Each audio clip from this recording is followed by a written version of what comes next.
16 au 18 avril 2022 week-end de Pâques, revivez l'agréable nostalgie des voitures de collection présentées au Parc des Expositions et des Congrès, Micropolis Besançon.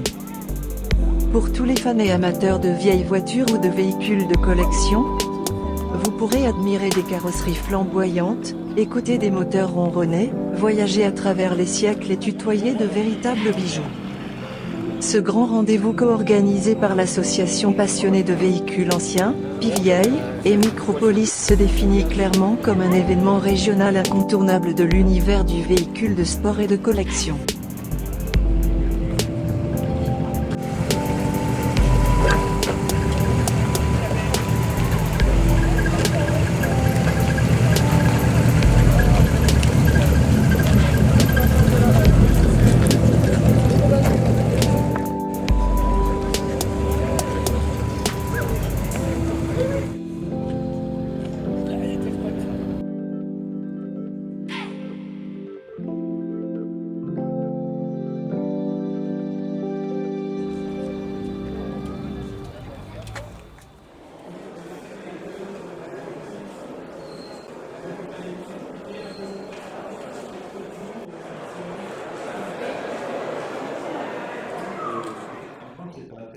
Puisque nous avons les visiteurs que nous escomptions, et c'est surtout que ça représente, le ressenti, c'est qu'on est très content, puisque ça représente beaucoup de travail en amont pour préparer cela, pour réunir 41 associations, pour réunir 350 automobiles et une centaine de motos, donc avec les camions naturellement.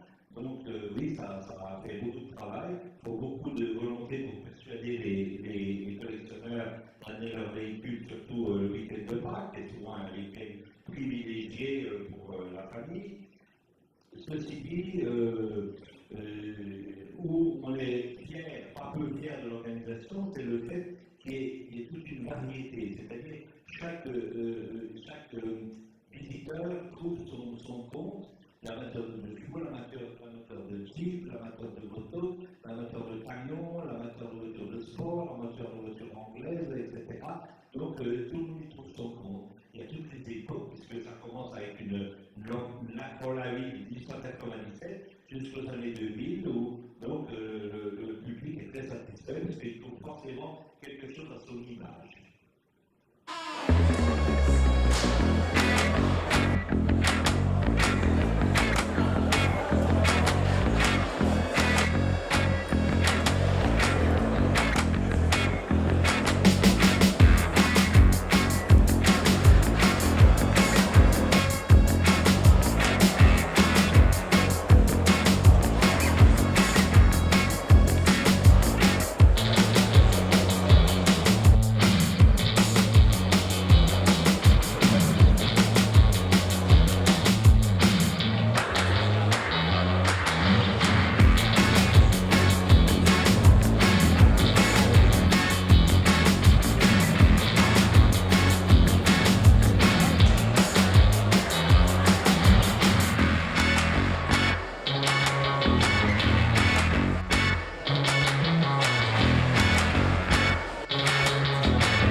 Et ensuite, je me suis spécialisé sur des voitures plus anciennes qui sont les statuées des premières années de la marque Citroën, entre 1919 et 1929. Aujourd'hui, je suis référent national et européen pour PSA par rapport aux premières années de la marque Citroën. Et on est dans tous les événements Citroën, bientôt on est dans le top tier pour une petite course. Et on est passionné, notre but c'est que sur le boule de les recenser. Aujourd'hui, on en a recensé 680 encore en France. On imagine qu'il y en a encore autant qui roulent parce que c'est des personnes visionantes qui les conduisent et malheureusement, ils n'ont pas forcément Internet. Mais on continue notre mission d'assembler des détachés et de continuer à les faire rouler. Le deuxième week-end de juin, on sera aux alentours de Meursault dans la région avec 30 véhicules, comme tous les ans de 2004 de juin, à notre rassemblement annuel. Ce sera le 23e cette année.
De 1924, fabriquée par Citroën. C'est la première voiture qui a été fabriquée en série par Citroën, donc sur les quais de Javel à Paris.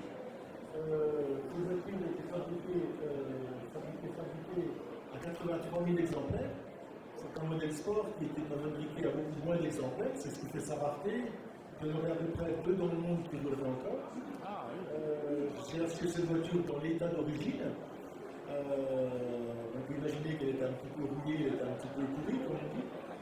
Par passion, je l'ai réparée pendant 2 ans et demi, et puis voilà un petit peu ce qu'il en est sorti. Donc, comme tous les passionnés qui sont ici, on est fiers de nos voitures, voilà, quoi. Mais c'est une passion.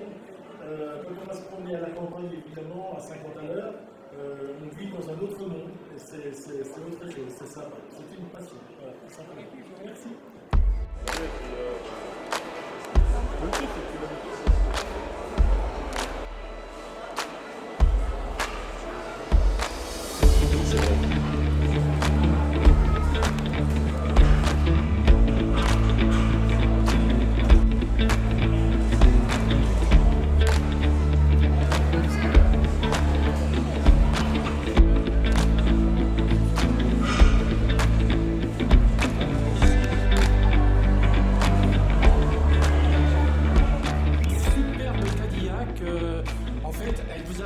Ou alors est-ce qu'elle appartenait plutôt à quelqu'un d'autre? Elle m'appartient, c'était à mon papa, c'est lui qui me l'a repassé, et puis maintenant, c'est moi qui m'en sers. Ma visionne, je fais le mariage avec, il y en a qui me demandent du mariage, je fais des mariages. Il marche bien, j'en suis satisfait, mais je la prends le week-end, surtout le week-end, beaucoup le week-end.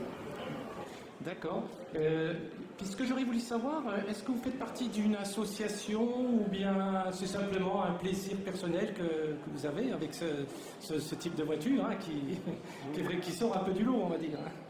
Oui, non, c'est simplement pour moi, pour moi-même. Je ne fais pas partie de cette association. Un plaisir. Bah oui, avant tout.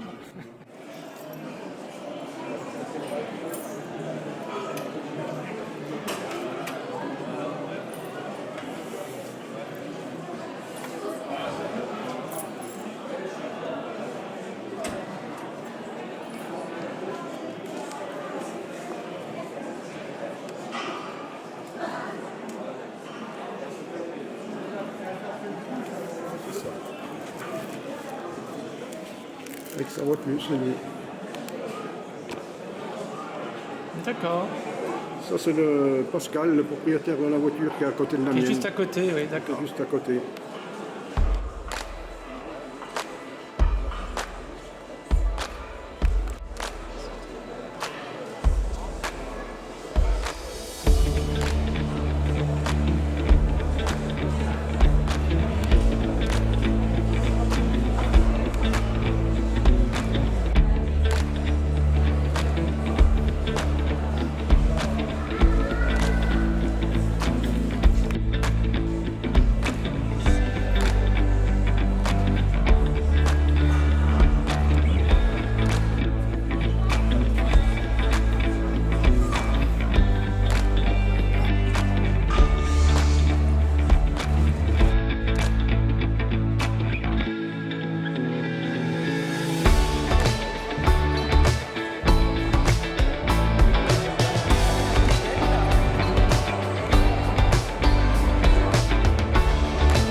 Ah ok, d'accord. C'est tout fait.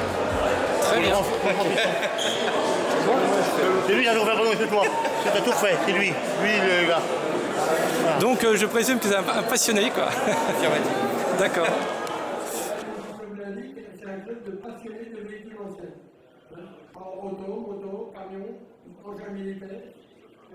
Moi, je m'occupe principalement des motos. Voilà. Donc, Vous pouvez me montrer un petit peu le style de moto que vous occupez? Les plus anciennes possibles. Comme vous pouvez voir là, il y a un panel de motos anciennes. Donc ça, c'est des motos, il me semblerait, d'avant-guerre, c'est ça? Non. Non? Celle-là pas, oui. Celle-là, oui. Les plus anciennes. La plus vieille, c'est la petite bleue là-bas au bout. Oui. Elle est 1923. 1923. Voilà.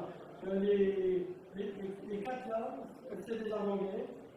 Celle-là, c'est 64, 53. On essaye de tabler un peu sur toutes les années, quoi. Oui, bien de sûr. savoir un éventail d'années, quoi. D'accord. Et autrement, pour avoir des motos comme ça, c'est par des connaissances, par des relations, on contacte les gens. Est-ce que vous acceptez de présenter votre moto dans l'affirmative? On prend contact pour voir ce que c'est comme machine. Si on ne connaît pas, si ça semble intéressant, ben on les invite à venir poser leur moto ici. Voilà. Et puis, je voudrais savoir, cette passion de la moto, je pense qu'il y a un coût quand même. Quand on se lance dans une restauration de moto, oui, c'est sûr, il y a un coût. Il faut voir l'aspect financier, c'est vrai. Et puis, il faut avoir le temps de s'en occuper comme il faut. Si on veut faire une belle restauration, comme vous en voyez une là par exemple, ben, ça prend du temps, beaucoup de temps. Et puis à la recherche des pièces, surtout les pièces spécifiques qui sont difficiles à trouver. Pour les pièces courantes comme les pneus, les chambres, les caoutchoucs, tout ça, ça se trouve facilement, il n'y a pas de problème. Mais les pièces spécifiques au moteur, c'est beaucoup plus difficile de les trouver. D'accord. Voilà. Bon, il y en a qui collectionnent des motos comme ça, qui sont doués pour la peinture et ils font la peinture. Moi, je ne fais pas la peinture parce que je ne peux pas, je n'y connais rien. Donc, je le confie à un carrossier. C'est un coût supplémentaire. Donc, c'est un travail d'équipe quelque part. Quelque part, on peut dire comme ça, voilà. D'accord. Voilà. Ah ben, en tout cas, je vous remercie. Voilà.